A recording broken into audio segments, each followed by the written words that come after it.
To townships so that the delegates can see where their investments are already.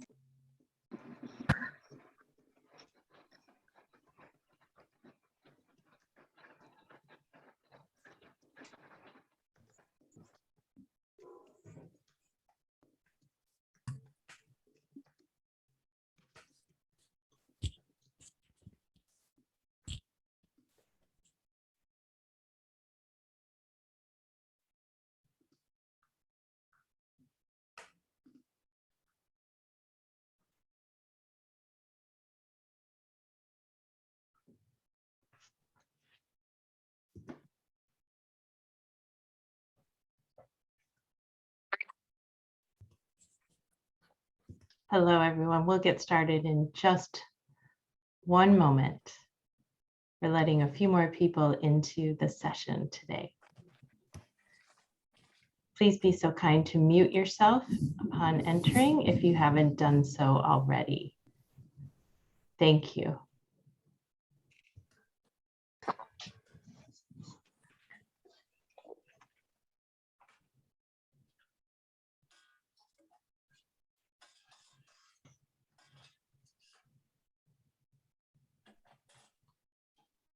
Great.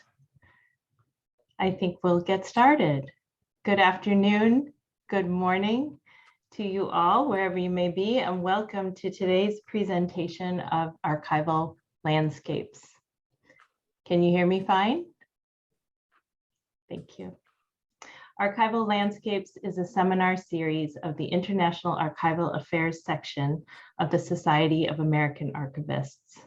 In each seminar, an international guest speaker introduces participants to the issues and advancements in their local context, describing the history, operating environment, and unique aspects of archival practice in their country. The seminar series is hosted by the Graduate School of Library and Information Studies, Queens College, City University of New York. The seminar will be recorded and later available on the Society of American Archivists YouTube channel. My name is Ellen Engseth, and I am on the steering committee of the Society of American Archivists International Archival Affairs section. And today it is my pleasure to introduce today's speaker, Mpho Ngoepe, Professor of South Africa. Mpho Ngoepe is the director of the School of Arts at the University of South Africa. He was previously the chair of the Department of Information Science there. Prior to his current position, Professor Ngoepe worked for the United Nations Children's Fund, the Auditor-General South Africa, and the National Archives of South Africa. He serves on the National Committee of the South African Society of Archivists. In addition, he has served in the International Council on Archives and on the Advisory Council of the National Archives of South Africa. He was director of Team Africa for the multinational interdisciplinary InterPARES Trust project exploring issues concerning digital records. In 2020, he was awarded a Chancellor's Prize for Excellence in Research from the University of South Africa. Ngoepe has published widely in archives and records management, and it is our pleasure to welcome you today, Professor.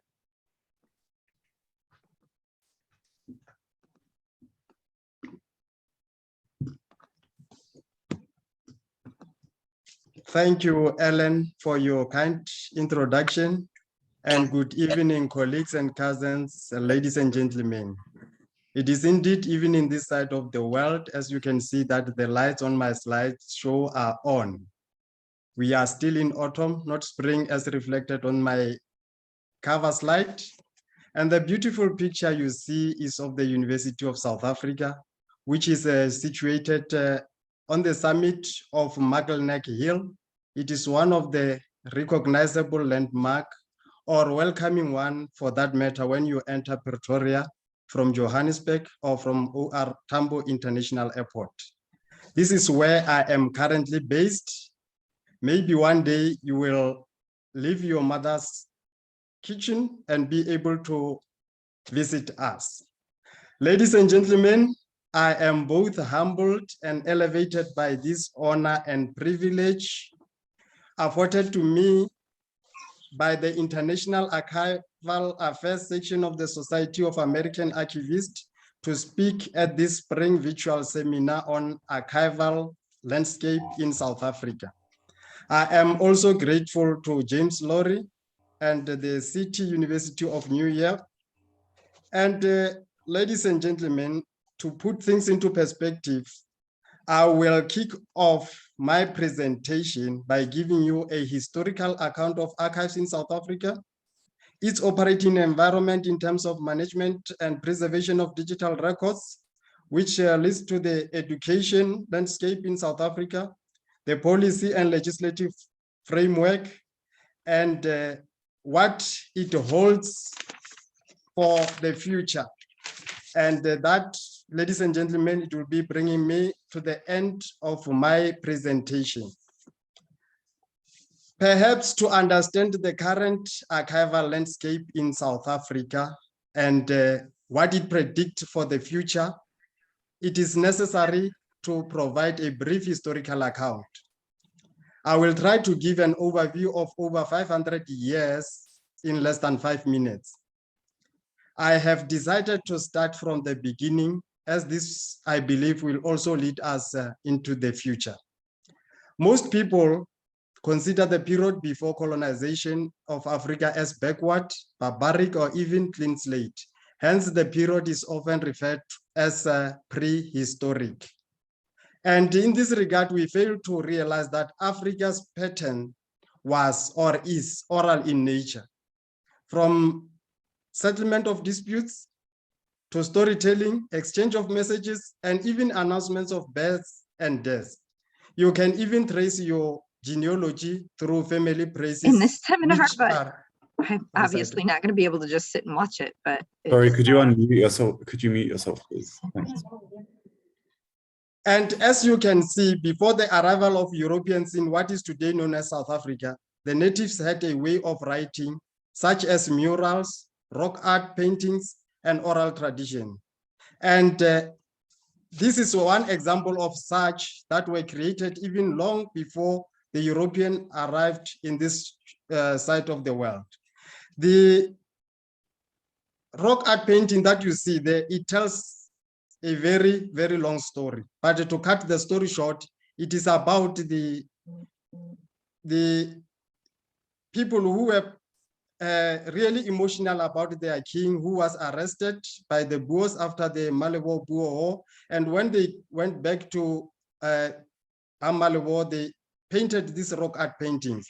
This is what was considered or is considered writing even in African tradition.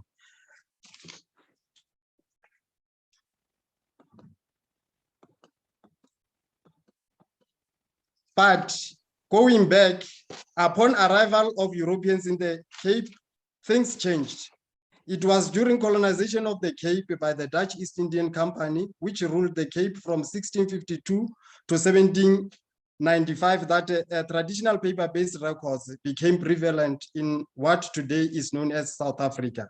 And as a result of this, the oldest paper-based records in South Africa is this record, which was created on Jan van Riebeeck's ship, which was called the Dromedaris. It was created shortly before he arrived at the Cape, and it has since been part of the archival holding in the Western Cape Archives repository. And during that period and the period of the Batavian Republic, which was 1803 to 1806, the records of government was controlled by each office of government up until the first British occupation and the second British rule in 1806 to 1909, in which the colonial secretary took control of government records. And this will also later have a large impact on the management and preservation of records in South Africa. And it was only in 1876 that the Cape government appointed an ad hoc commission to manage the government records. This ad hoc commission managed, although it was ad hoc, it managed the records up until the 1950s, when it changed its name to liaison section, and it was later changed to records management section, which is even today, it is still called records management section in the National Archives of South Africa. But the first appointed archivist in South Africa was in 1879, George McCall, who was appointed by the British Empire. And it was only when the Union of South Africa was formed, immediately after the Anglo-Boer War, that the records were now managed under the Department of Interior, and the National Archives itself was placed at the Union Building, which was completed just in 1909.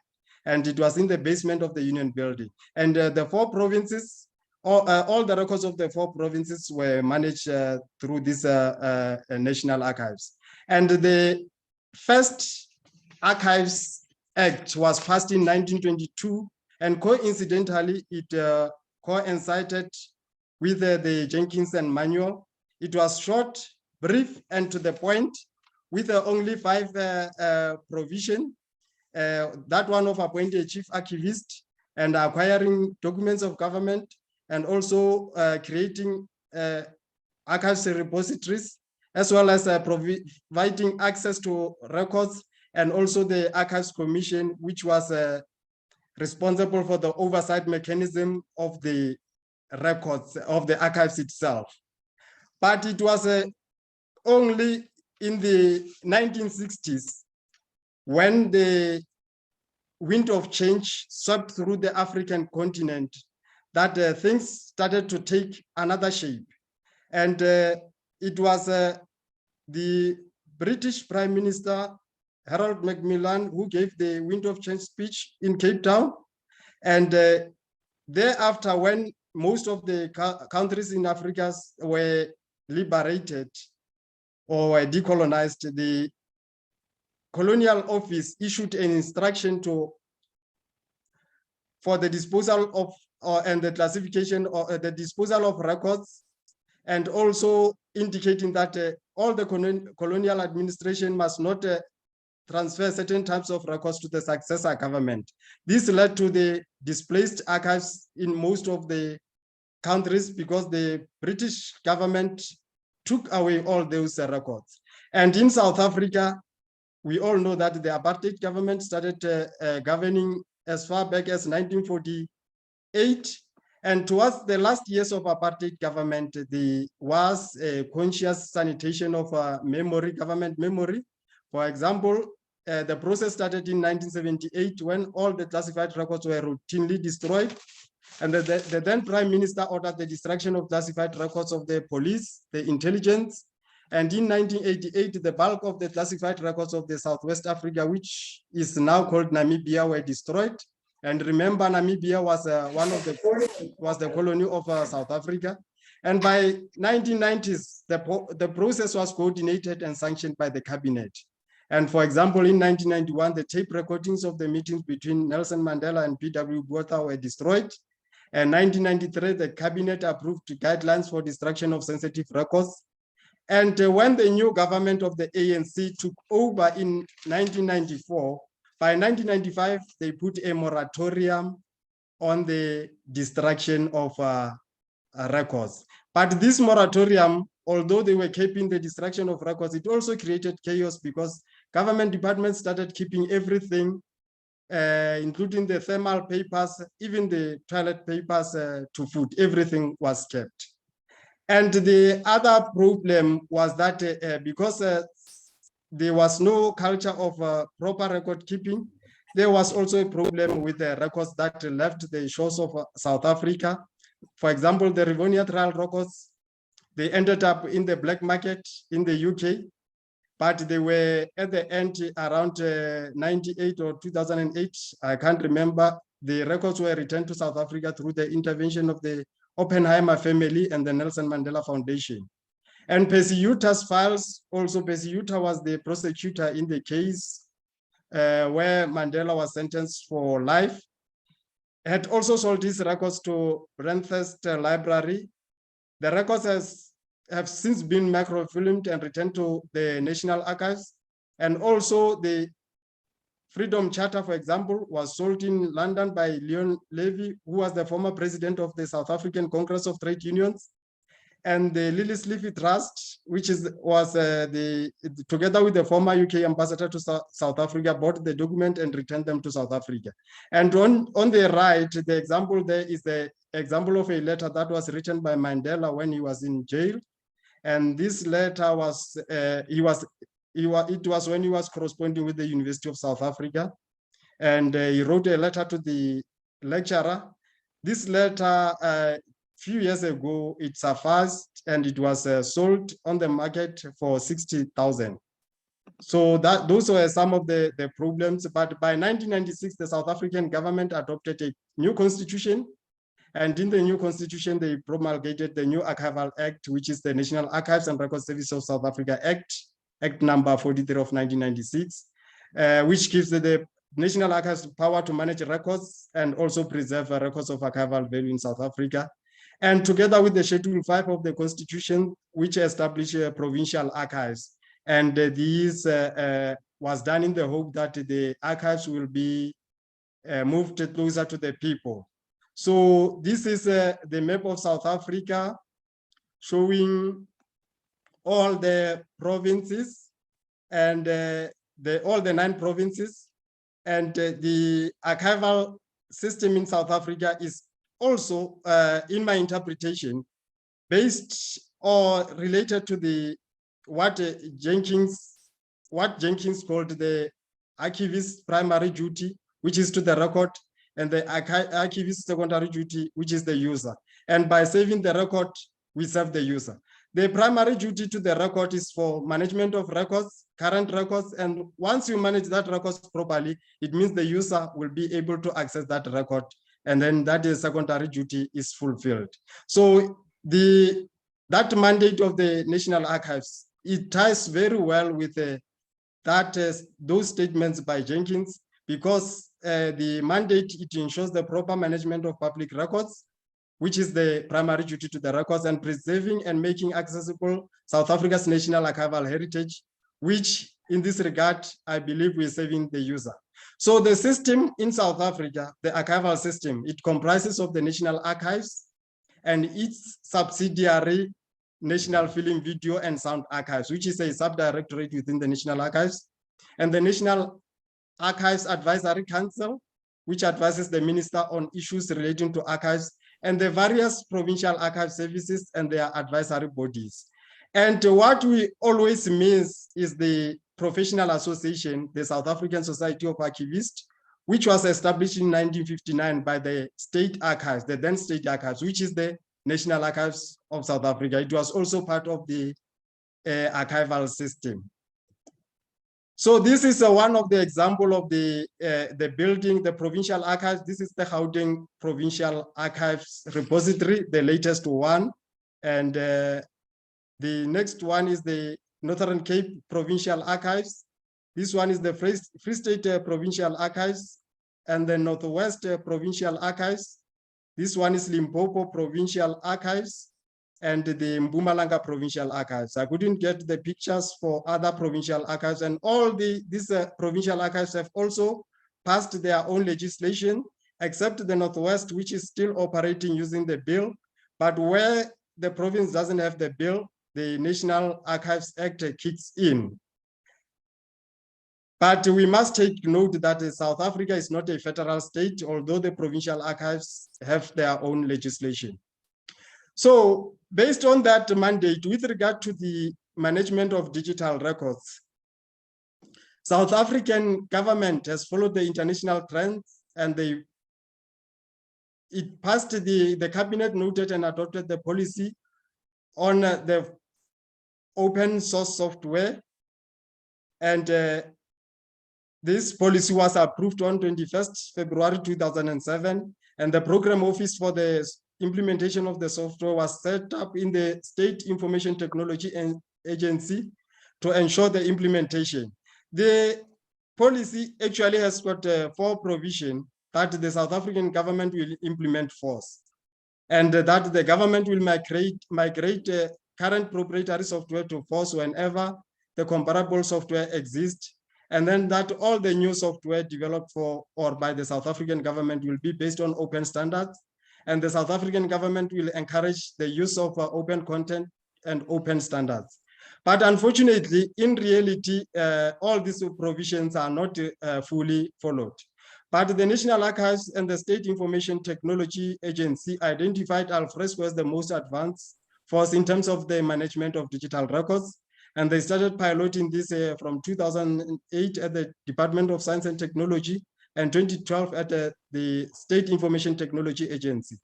And the Department of Sports, Arts and Culture, of which the National Archives fall under, also followed suit and branded that product eSizwe.org. And the State Information Technology Agency also appointed a service provider to develop the required records management functionality. But the shortage of staff at the National Archives culminated into NARS, the National Archives taking a backseat in terms of leading the implementation. So these are the steps that I was able to get in terms of the implementation of ECM in government. Rent Water has implemented FileNet, which is the proprietary software. Department of Trade and Industry has long implemented Documentum. Science and Technology moved from Hummingbird, which is now, I think, called eDocs, and migrated to Alfresco. UNISA and SABS, which is the South African Bureau of Standards, has implemented open text. Arts and Culture follows suit to the Science and Technology. Corporate governance and Traditional Affairs, it is Hummingbird, as well as the Presidency and Environmental Affairs, it was LifeLink. Public Enterprise was also Hummingbird, and so is the Transport, and the South African Local Government Association implemented Paper Trail. So these government institutions which moved to ECM, they were those that were able to operate optimally even during lockdown, because even the audits they were able to even conduct audits even during lockdown. And as you can see, the move towards a force, it is still only very few departments that have migrated to force. And once these records in governmental bodies are ready for transfer to National Archives, they need to be preserved. But unfortunately, to this day, the National Archives hasn't taken digital records into archival custody. But the National Archives preservation policy is built on a four-pronged strategy. As indicated there, is archival involvement in the design and maintenance of electronic record systems, and the earliest possible transfer into archival custody. But like I said, it is not happening. And the identification of archival electronic records which should remain in the custody of the creating body, and the identification of non-archival records that can be disposed of as part of the agency's normal administrative practice. And I've given an example of the Rent Water there, that this is a challenge in terms of this strategy, because Rent Water started implementing electronic records management system in 1991 with a ghostwriter and migrated to Paper Trail in 2001, and 2009 migrated to FileNet. And during this period, there are there's no evidence that during migration, the data that might have lost, what happened to it. And organizations like Rent Water, they are ready in terms of archival legislation to transfer records to National Archives for permanent preservation. Unfortunately, the National Archives, the infrastructure is not yet ready, but so far, the National Archives is currently implementing Archivematica for ingestion of those records, and Atom to ensure that these records are accessible to the public. And so far, the only record that has been digitized from Dicta Belt are the records of the Rivonia trial, and they can be accessed via this Atom. Other than that, there are no digital records that have been transferred to the National Archives currently. These are some of the factors that organizations are indicating that they inhibit or prevent them from transferring records to migrating to free open source software. One is contractual obligation with existing vendors. And then others, they cite that it is easier to get technical support from proprietary software as the open source takes long to fix. And others, they say they are highly unlikely to migrate due to skills in managing the solution and IT literacy among records management staff, which is a problem. And others, they say they are waiting to see the results of the Department of Sports, Arts and Culture and Science and Technology. If they are good, they will also migrate. And others, they say there will be gradual migration over time as proprietary software becomes obsolete. And others, they said they've had discussion to decommission the products, the proprietary software products, but the problem was the cost of maintaining the licenses. And others, like I said, they say if DST or DSEC, which is Science and Technology or Sports, Arts and Culture, and the Limpopo previous office, which were piloting this, if the results are positive, and they can also move to open source software. So I mentioned that the issue of skills is a recurring issue, and because people are saying that the records archives and archivists and records managers do not have the necessary skills.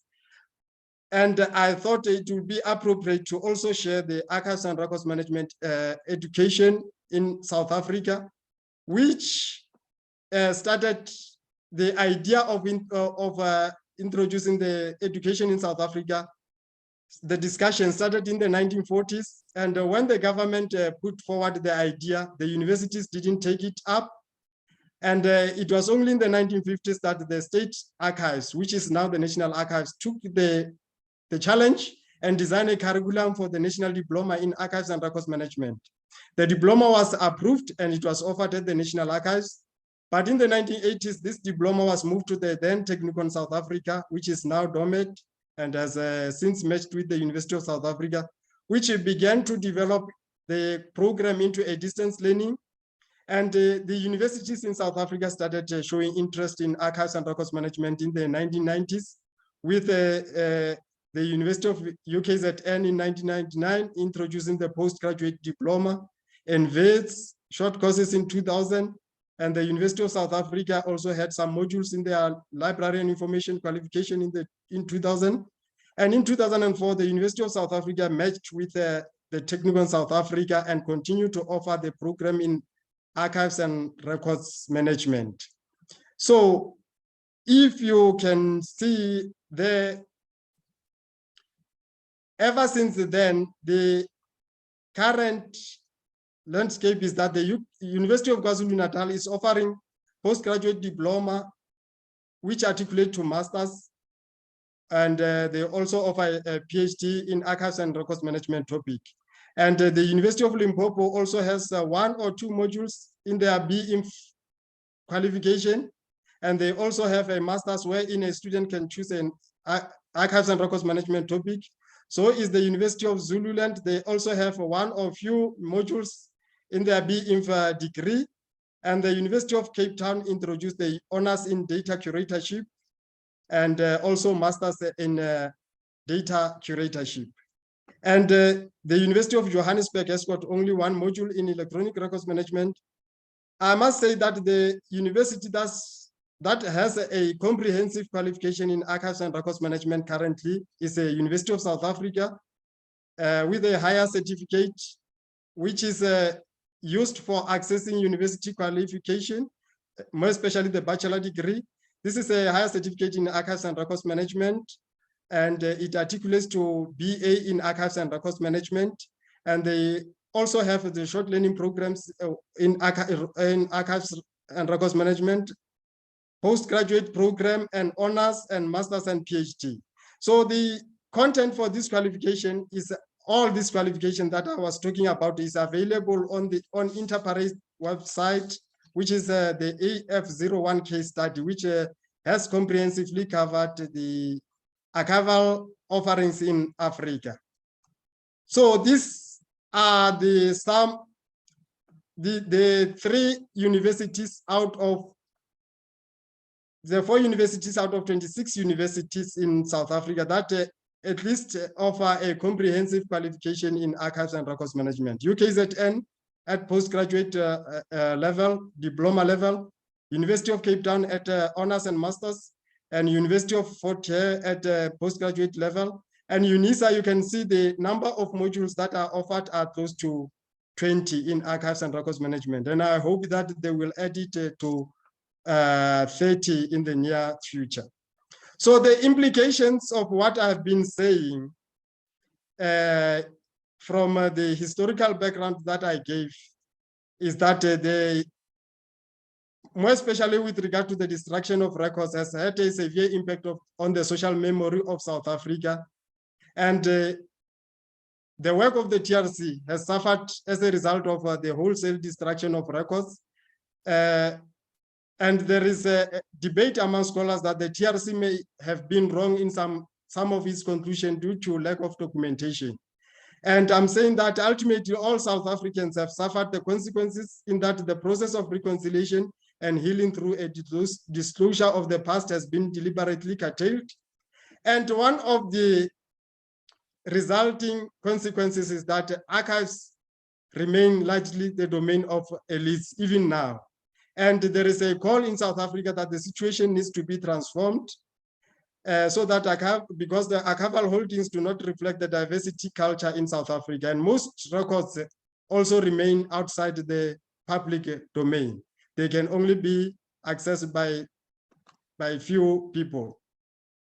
So given that, what has South Africa done? The first step that South Africa did was when we celebrated the 10-year anniversary of the new democratic government. The South African government decided to repatriate some of the records of Namibia back to Namibia in September 2004.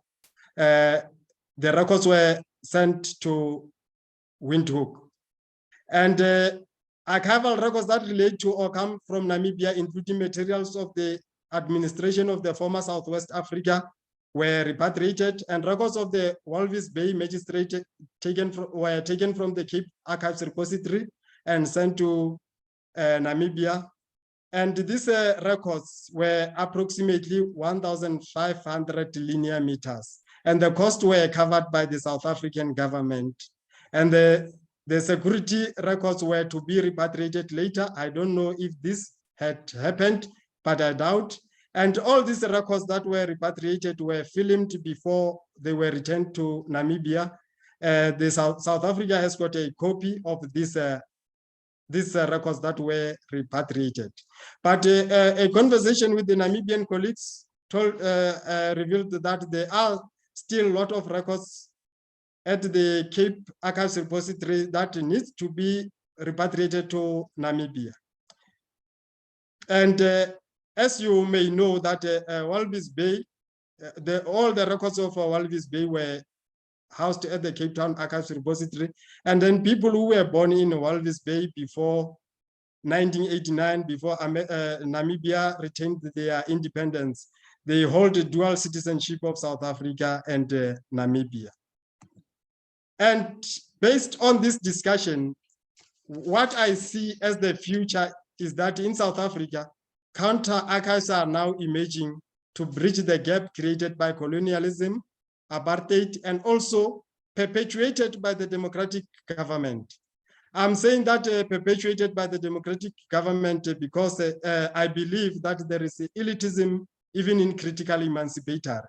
During colonialism, the British were recording their own activities.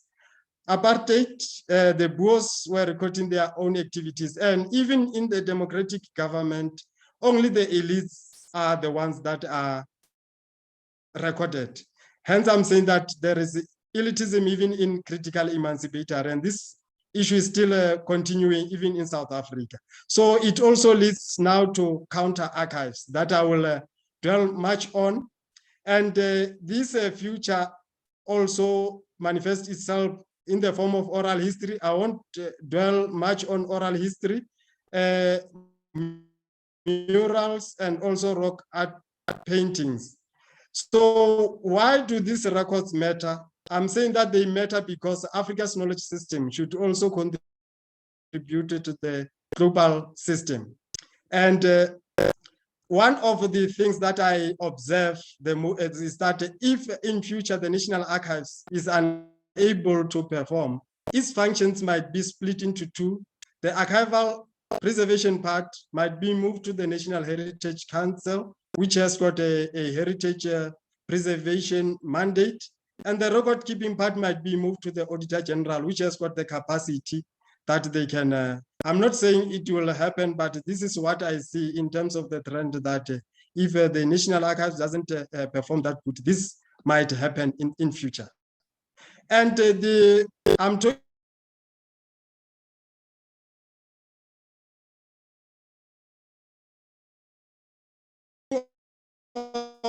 the counter archives in the traveling time to archives repository, and it also connects the general public to the visual archives. And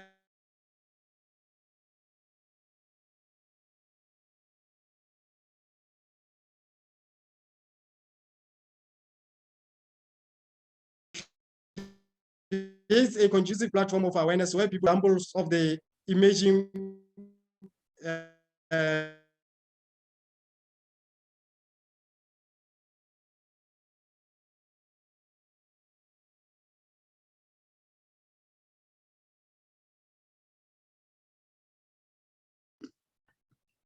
Professor, I'm sorry to interrupt. We can't hear you at the moment, or at least I can't. Could you check your connection? And yes, and then the other one is the Alexander Mall, wherein there are such murals, and people, you can see that people took a note of such murals, and they also engage with the murals. And this one is in Mahikeng in Northwest Province. The people, they see this, but they are not aware that these pictures can be found elsewhere in the archives repository. But this is what we call extended archives. And then in future, mostly, I don't think if we have more of this in the townships and everywhere, people will start seeing the archives as they walk, and they will be able to interact with the archives on the daily basis. Ladies and gentlemen, I think I'm going to pause there, and thank you for listening and for your time. And I thank you.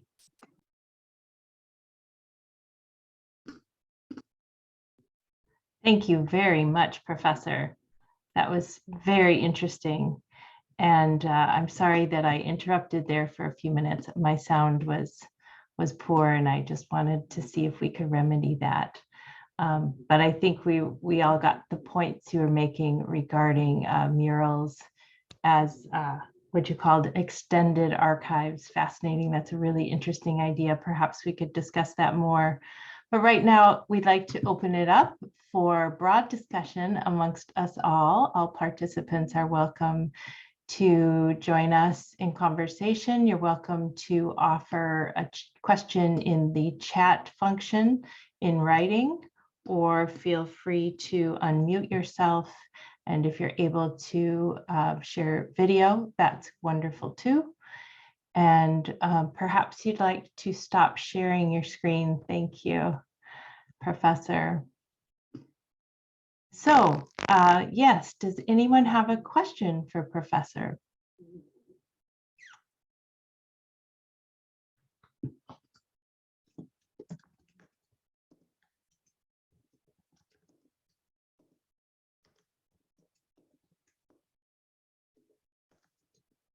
We have a large audience today. I'm sure there are questions out there amongst you. So there's one from Benjamin in the chat. Thank you. Benjamin asks, could you comment on the status of archiving the records of the labor union movement in South Africa?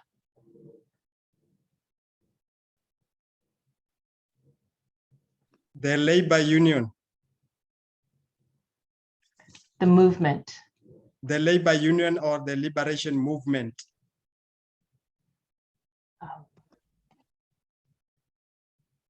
Is it the labor union or the liberation movement?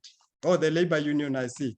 Okay, with regard to the labor union, they fall outside the scope of the National Archives.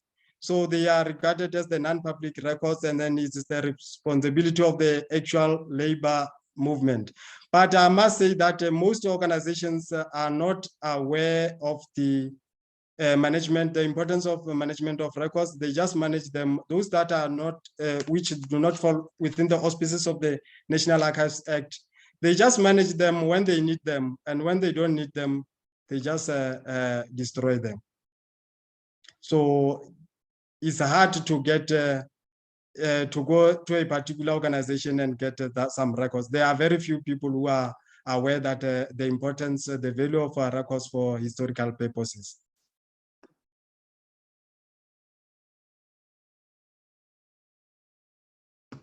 Benjamin says, thank you, and including ANC's history, he's interested in. Okay, the liberation movement like ANC, their records are well managed and they have been digitized.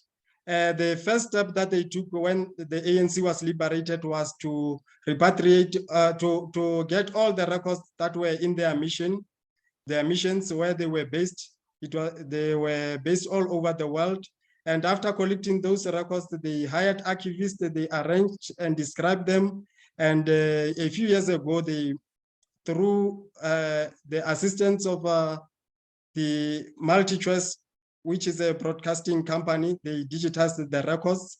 And most of the records now are in Fort Hare, the University of Fort Hare, and very few at UNISA, and also in Maibuye, in the University of Western Cape, Maibuye Center. So the ANC records are well managed. The only remaining ANC records that haven't been brought back to South Africa are in Italy. So those, but recently there was some form of relationship between the Gauteng government and the Italian province to bring some of those records back to South Africa, or to have some form of a mutual relationship with so that some can be digitized and be made available even for people here in South Africa. Thank you. Thank you very much.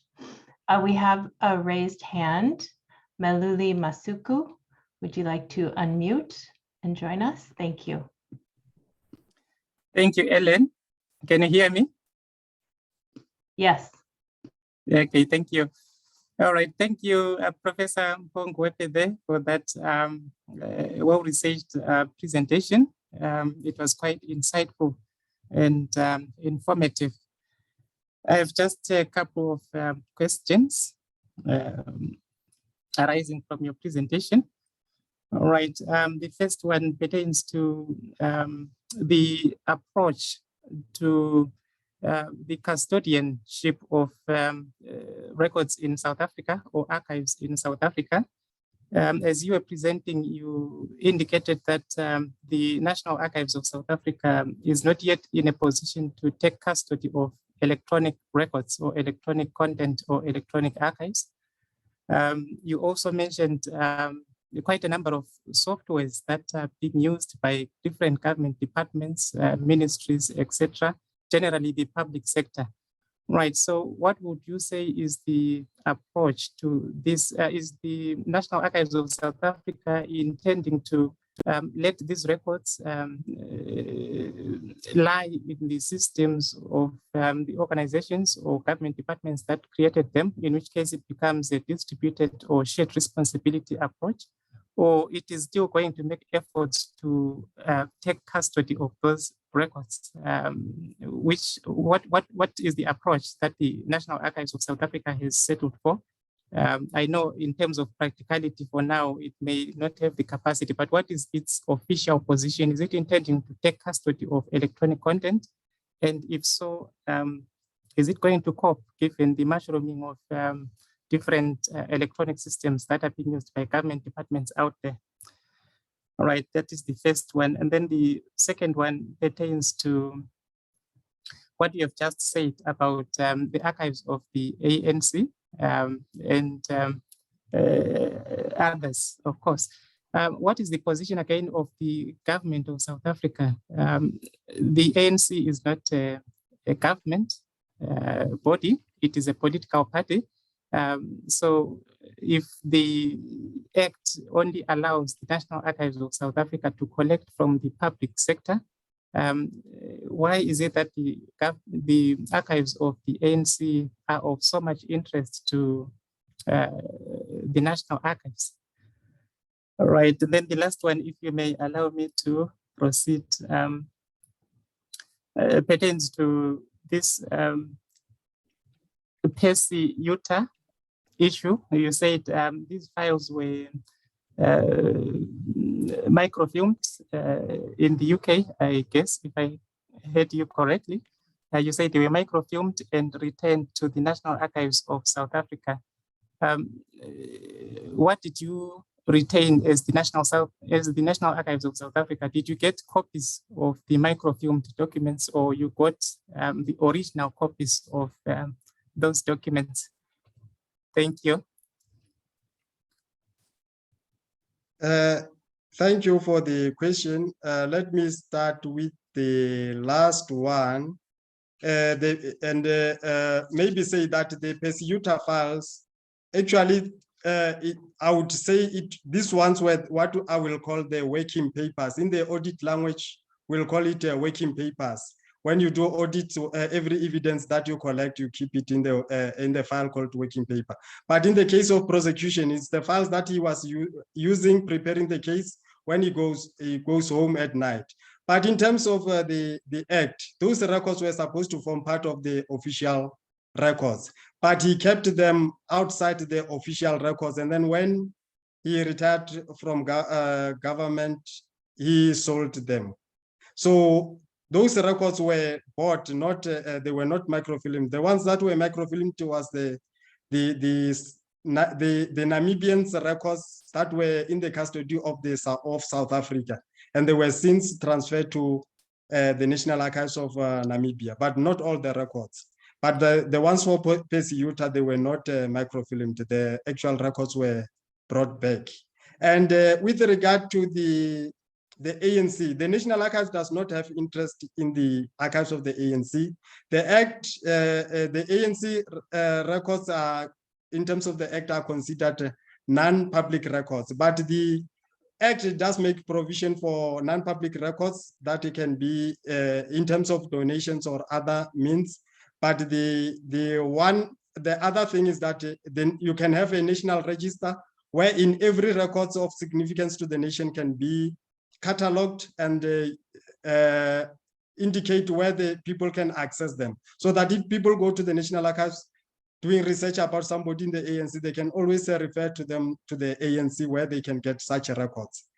And in terms of the custody with the digital records for organizations that implemented digital record systems, the problem is not only with electronic records, even with the paper-based records, they are currently not taken into custody because of the space. And then digital records, the problem was the infrastructure. Like I said, the National Archives is currently, Johan is here, maybe you can say one word or two. They are currently implementing Archivematica and Atom. Those are the ones that will be used to for ingesting or accepting the digital records that are on the ECMs into the archival custody. It is a long process, but I think the first step has already begun, and the journey of 1,000 miles will be, the destination will be reached, I guess. Johan, if you want to say one or two words about the Archivematica and Atom in less than 15 minutes. Seconds. I'll do it quickly. Atom is implemented as the archive management system, and electronic records are published to the NARSA website, to the National Archives website.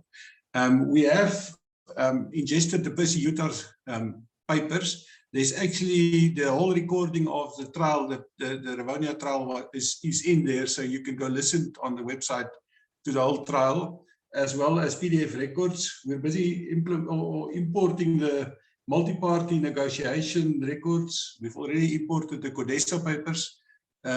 So it's already in the system.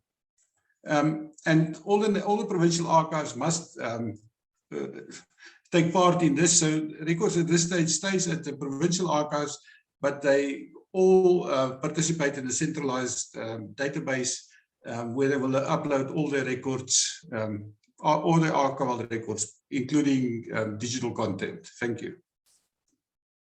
Thank you very much, Johan, and thank you, Professor, for answering those earlier questions. I'd like to return to the questions posed in the chat. There's also a lot of rich discussion and many words of thanks to you, Professor, for joining us. There are two questions regarding the murals that you mentioned towards at the beginning and of course the end when you brought us back to current mural making. One is the idea of murals to bring the archive to the community is very interesting. Could that be a form of deconstructing archives in South Africa? And another question related to murals. I see that the murals seem to show men. I'm wondering if there is an attempt to depict women whose contributions might be more difficult to find in the records. Thank you. Okay, thank you. The first question about deconstructing archives, indeed, when the idea of decolonization and Africanization started, I was in charge of the Archives and Records Management curriculum in the Department of Information Science. So I was tasked with how can we decolonize archives. So when I did my research, I got into contact with the people who are in art, and that is where we came to the idea that this is how we can go on to deconstruct archives.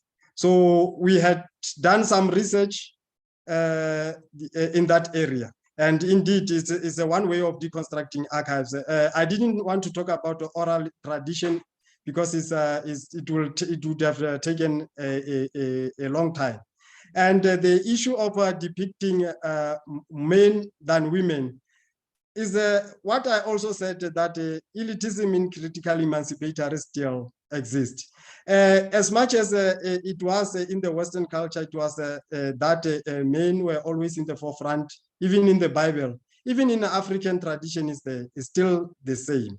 So that's why I was cautioning about the elitism in critical emancipatory, that the lions will always talk on behalf of the daycares and other small animals.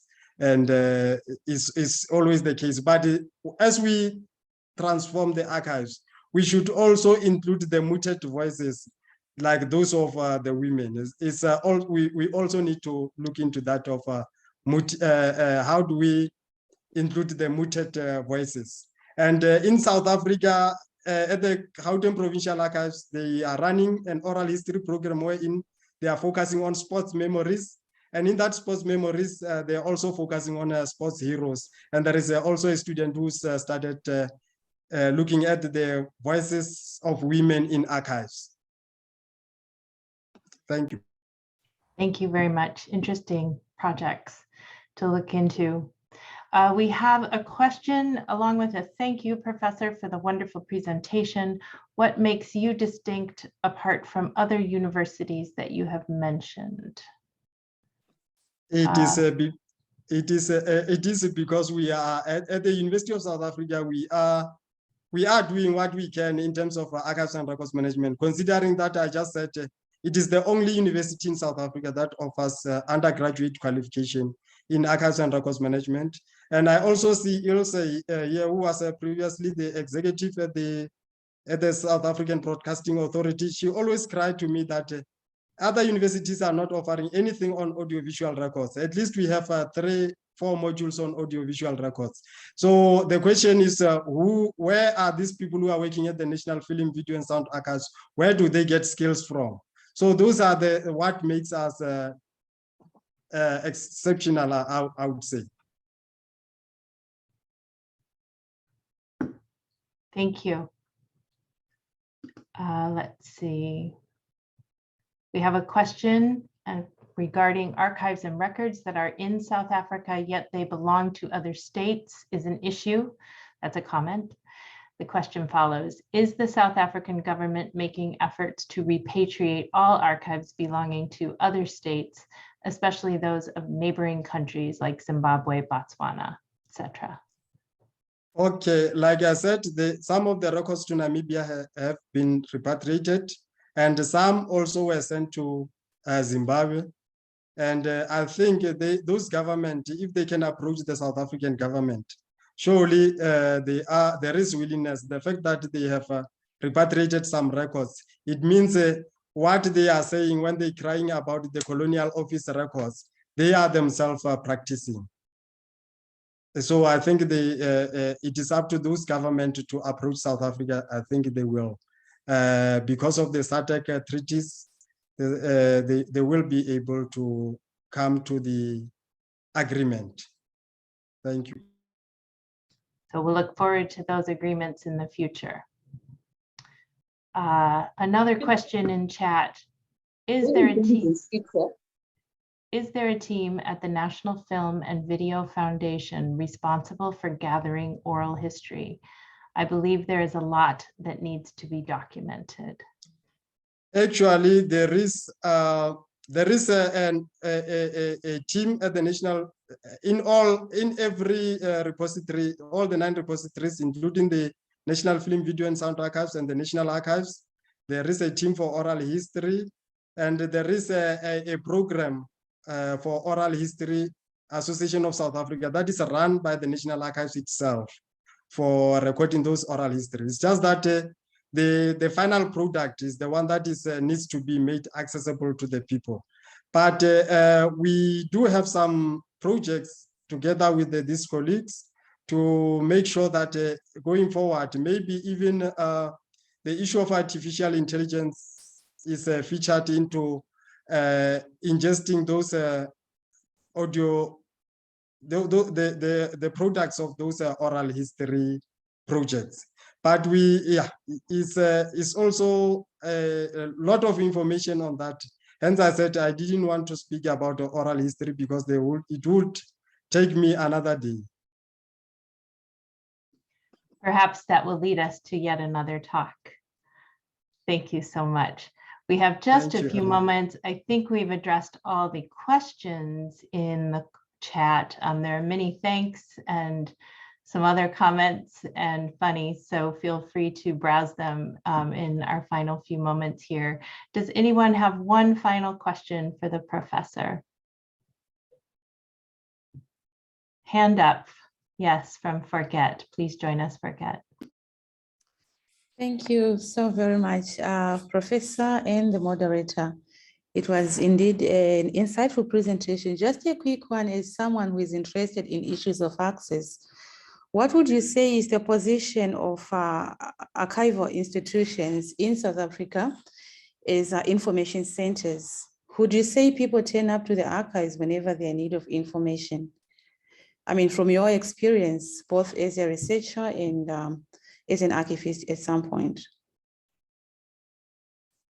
For me, I would say that as an archivist, I worked in both archives repository, the Cape Town one and the national one. So I would say that there are retired people that are doing research for fun. And then there are those that do it for land claims and chieftainship, but the awareness is still lacking because it's a one group of people that you see in the archives. When you work there, you tend to even know the researchers.